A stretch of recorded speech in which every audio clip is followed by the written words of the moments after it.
Alors, il y a plusieurs choses qui viennent, et puis le mot qui revient souvent ces temps, c'est assumer.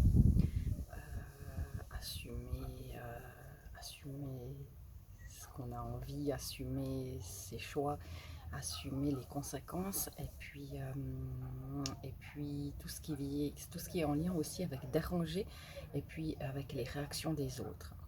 Donc, je ne sais pas trop dans quelle façon ça va se structurer parce que c'est ça qui est difficile parfois, c'est qu'il y ait une structure.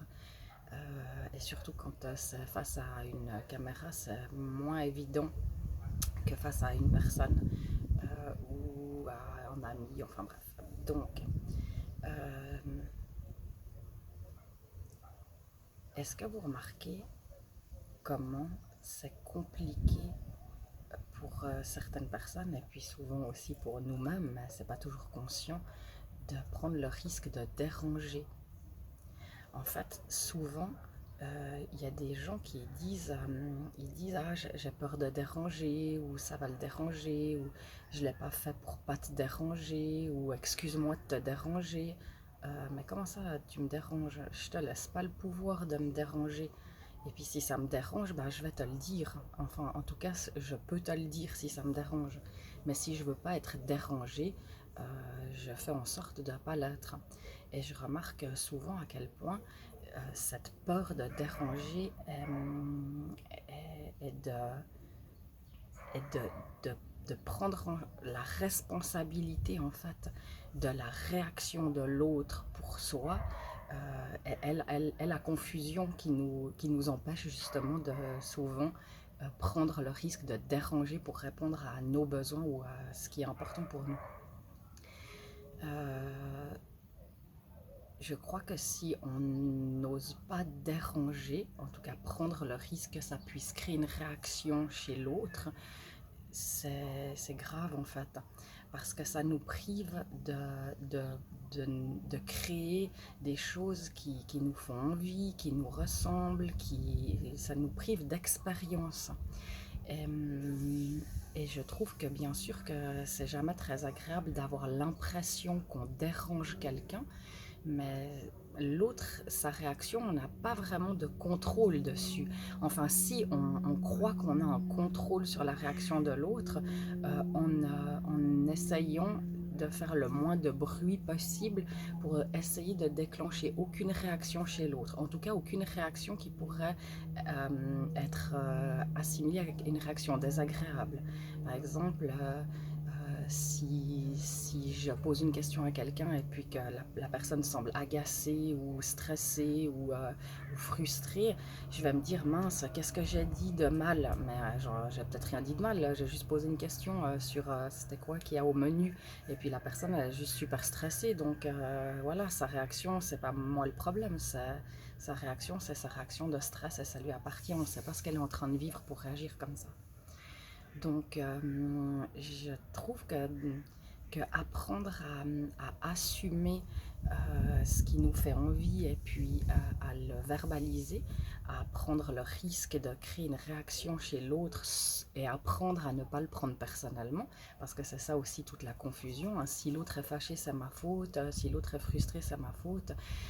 Bien sûr que si je l'agresse ou je suis impoli ou irrespectueux, bah, j'ai quand même ma façon d'entrer en interaction, bah, j'ai une part de responsabilité, mais il y a des personnes qui vont de toute manière être dérangées quoi qu'il se passe. Et puis on peut déranger de mille et une façons, hein. Je peux déranger soit parce que je parle trop, soit parce que je parle pas assez. Je peux déranger soit parce que je suis en colère, soit parce que je suis triste, ou au contraire je peux déranger parce que je suis heureux et joyeux. Donc c'est chaud. Et les réactions des autres leur appartiennent. Et il y a aussi une chose que je trouve intéressante, c'est que souvent on dit ouais, s'en foutre du jugement des autres. Mais moi, je trouve que c'est mal formulé. En fait, on veut tous s'en foutre du jugement des autres. Enfin, beaucoup aimeraient s'en foutre du jugement des autres, de la critique, des jugements. Mais je trouve que parfois, c'est une fausse indifférence qui masque justement une crainte de qu'est-ce qu'on va penser de moi. Et je trouve que de le formuler différemment et de dire En fait, je rends à l'autre le droit de ne pas lui correspondre. Je rends à l'autre le droit de ne pas apprécier ni ce que je dis, ni ce que je fais. Et c'est pas grave, on est adulte. L'autre, il a le droit que ça lui plaise pas et que ce qui lui plaît ne me convienne pas. Et souvent aussi, on attend que l'autre comprenne notre choix. Ah, tu comprends, hein, et nous valide. Hein, j'ai le droit, hein, d'être heureuse, t'es d'accord, hein, tu me donnes la permission, tu vas pas m'en vouloir, d'être heureuse, puis toi que c'est un peu compliqué pour toi en ce moment.